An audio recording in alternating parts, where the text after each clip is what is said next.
Good afternoon, my dear YouTube viewers. Today also we will continue some more types of the surveys.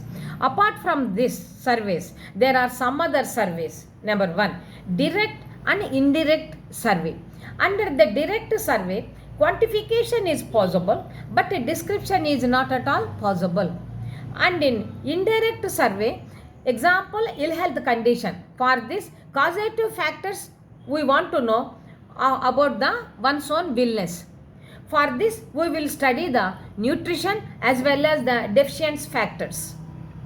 Next, census survey or sample survey. In this, the census, all units are counted and computed. On the other hand, sample survey employed as a representative sample. If the community is harmonious or homogeneous, the representative sample survey is useful. But if the community is heterogeneous, the sample survey will not be possible.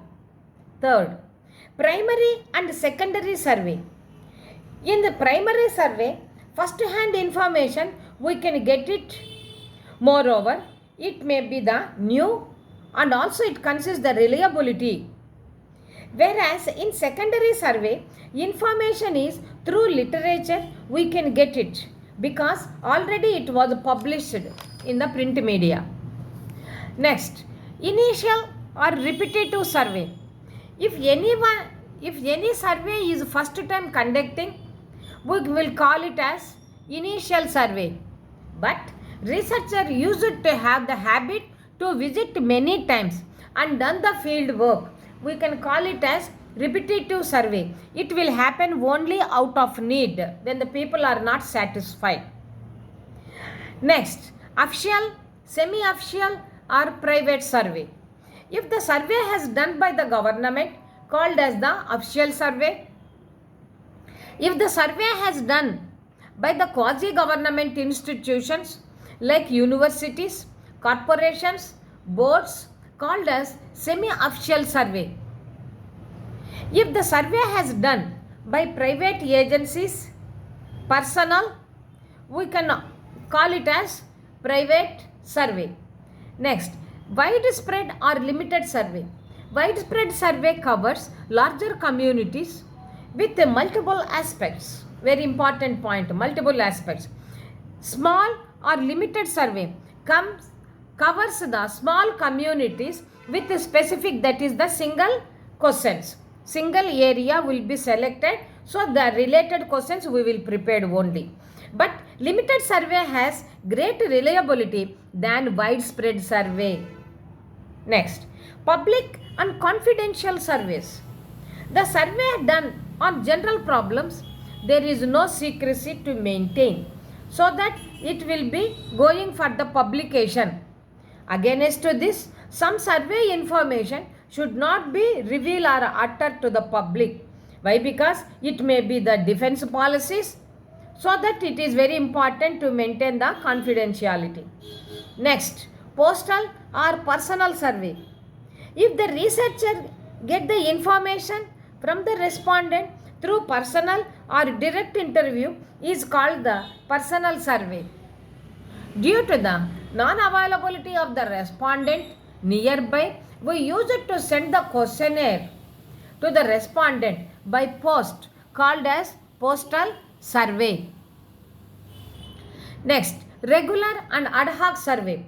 Regular surveys made periodically without any fail. It is as a routine process.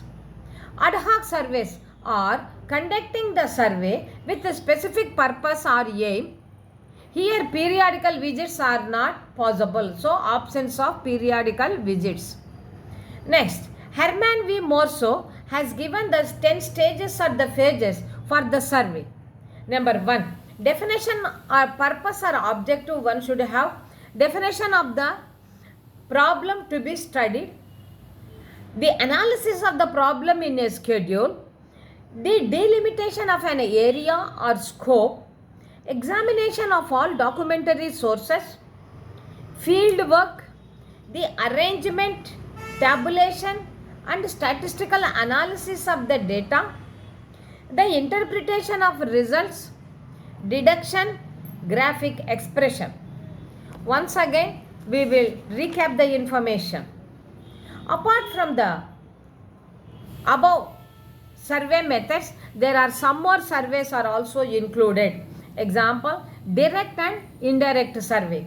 In direct survey, quantification is possible, but description is not possible. That is, quality we cannot describe it.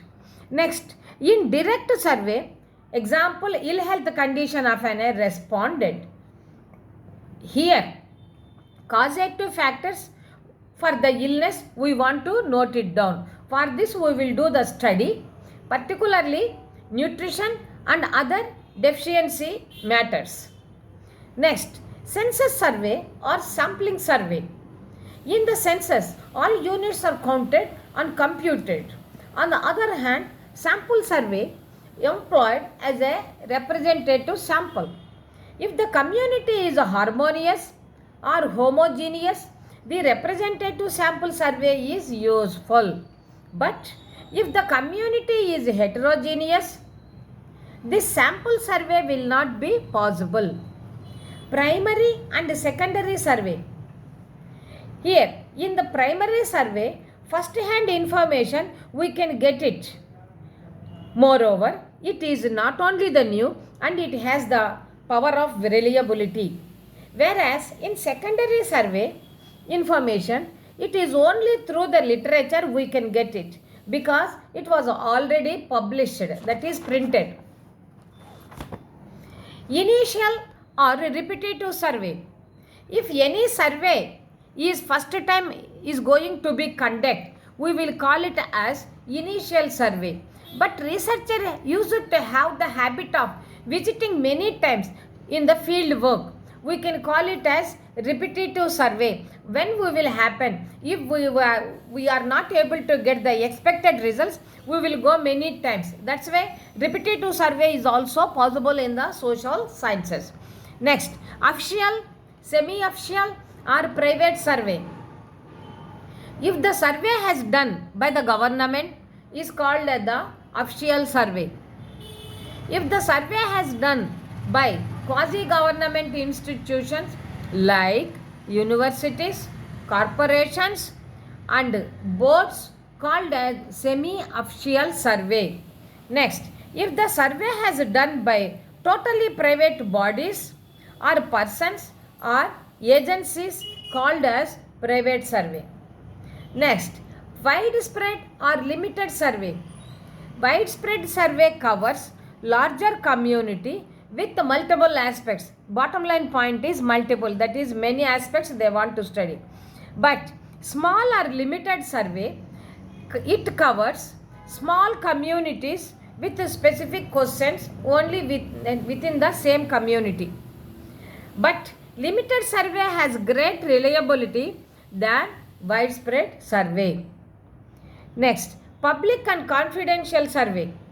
The survey done on general problems, there is no secrecy to maintain it, so that they will go for the publication. Next, against this, some survey information should not reveal to the public. Example, maybe defense policies, so that they want to maintain the confidentiality. Postal or personal survey. If the researcher get the information from the respondent through personal or direct interview, is called as personal survey.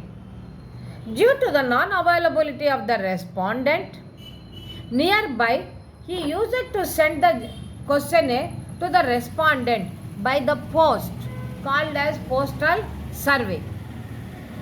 Here important point is the person should be, respondent should be educated or literate.